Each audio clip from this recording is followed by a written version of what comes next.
Hey everybody, I'm Simmons. This is Philosophy for Where We Find Ourselves, June 11th, 2020. Recently, I started teaching a summer online course for Furman University, where I'm a professor of philosophy, and this course is simply titled God, Death, and the Meaning of Life. In this class, the first thing that we read is a book by Seneca, the 1st century Roman Stoic philosopher. And Seneca is an interesting guy. He actually was a politician and also a philosopher. His relationships included working under Caligula and then being a tutor for Nero. These are not exactly two men of moral valor. They are in many ways examples of vice, of evil, and of human degradation. And so Seneca spent a lot of his life having to figure out how to make sense of who he was and what it meant to keep his moral virtue in the face of a society that was in many ways falling apart.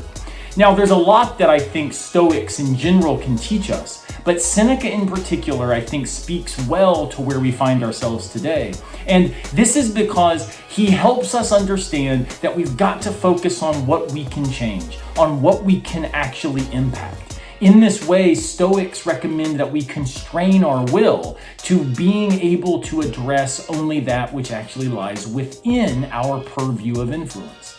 Now, we might take issue with that in a variety of ways and say that we should hope against hope, that we should call for a different sort of future that doesn't even seem possible today.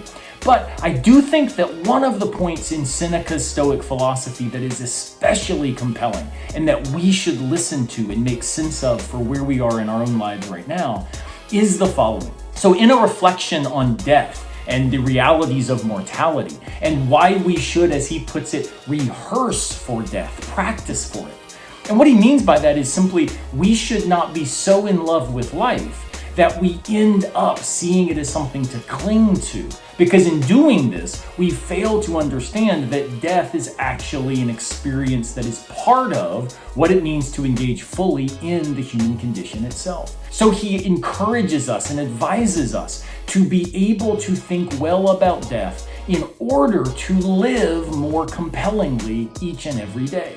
There's something profound about that when we're facing a time defined by virus, defined by pandemic, defined by the loss of life that is staggering. In the last few months, we've lost over 110,000 people in America alone, with over 2 million infected simply in our own country.